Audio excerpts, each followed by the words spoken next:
കുട്ടികൾക്കൊന്നും അധികം ഇഷ്ടമില്ലാത്ത ഒരു വെജിറ്റബിളാണ് വഴുതന. അപ്പോൾ ഈ വഴുതന കൊണ്ട് നമുക്കൊരു ബേക്കൺ ബർത്തേ ഉണ്ടാക്കാം. വളരെ എളുപ്പത്തിൽ ഇതെല്ലാം ചുട്ടെടുത്തിട്ടാണ് ഉണ്ടാക്കുന്നത്. ഇതിലേക്ക് കുറച്ച് ഓയിൽ അപ്ലൈ ചെയ്ത് കൊടുക്കുന്നുണ്ട്. വഴുതന അടുപ്പിലെ കനലിലിട്ട് നല്ലപോലെ ഒന്ന് ചുട്ടെടുക്കാം. കനലിൽ ചുട്ടെടുക്കുന്നതിന് പകരം ഗ്യാസിൽ വെച്ച് നല്ലപോലെ ചുട്ടെടുക്കാം. ഇതിൻ്റെ ഒപ്പം തന്നെ പച്ചമുളക്, വെളുത്തുള്ളി, തക്കാളി എല്ലാം ചുട്ടെടുത്തിട്ടുണ്ട്. ഇനി ഇതിലെ സ്കിന്നെല്ലാം ഒന്ന് കളഞ്ഞെടുക്കണം.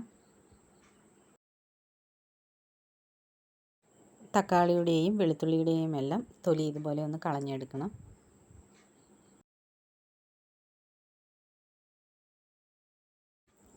ഇതെല്ലാം കൂടെ നല്ലപോലെ ഒന്ന് ഉടച്ചെടുക്കാം. ഒരുപാട് അരഞ്ഞ പോലെയല്ല, ചെറിയ തരിതരിപ്പോട് കൂടെ തന്നെ ഇത് ഉടച്ചെടുത്തിട്ടുണ്ട്.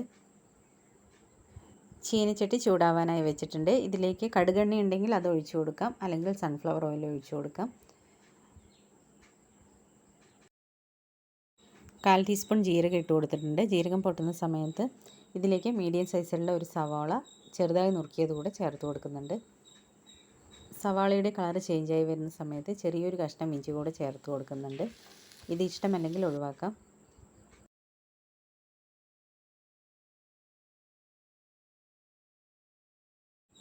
ഇതെല്ലാം നല്ലപോലെ വഴഞ്ഞു വരുന്നുണ്ട്. ഇനി ഇതിലേക്ക് പൊടികളെല്ലാം ചേർത്ത് കൊടുക്കാം. 1/4 ടീസ്പൂൺ മഞ്ഞൾപ്പൊടി ചേർത്ത് കൊടുക്കുന്നുണ്ട്.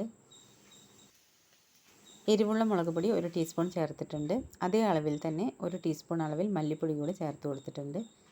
പൊടികളുടെ എല്ലാം പച്ചമണം പോകുന്നത് വരെ ഗ്യാസ് സിമ്മിൽ വെച്ചിട്ട് നല്ലപോലെ ഒന്ന് യോജിപ്പിച്ചെടുക്കാം.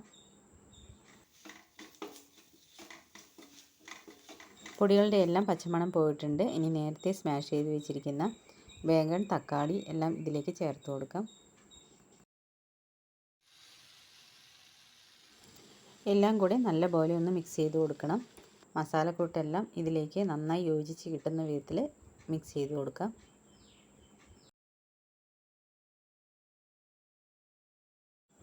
ഇതിലേക്ക് ആവശ്യത്തിനുള്ള ഉപ്പ് കൂടെ ചേർത്ത് നല്ലപോലെ യോജിപ്പിച്ചെടുക്കാം. ഒരുപാട് തിക്കായി തോന്നുകയാണെങ്കിൽ ഇതിലേക്ക് 2-3 സ്പൂണ് വെള്ളം കൂടെ ചേർത്ത് കൊടുക്കാം. മല്ലിയില കൂടെ ചേർത്ത് കൊടുത്താൽ നല്ല മണമായിരിക്കും.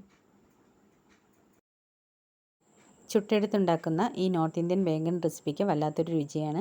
എല്ലാവർക്കും ഈ വീഡിയോ ഇഷ്ടപ്പെടുകയാണെങ്കിൽ തീർച്ചയായും ഒന്ന് ട്രൈ ചെയ്ത് നോക്കൂ. വളരെ ഡിഫറെൻ്റ് ആയിട്ടുള്ള ഒരു റെസിപ്പിയാണിത്. വഴുതന കഴിക്കാൻ മടിയുള്ള കുട്ടികൾക്ക് പോലും ഇത് ഇഷ്ടപ്പെടും. അടുത്ത നല്ലൊരു വീഡിയോയുമായി ഇനി വീണ്ടും വരാം. അതുവരെ എല്ലാവർക്കും താങ്ക് യു.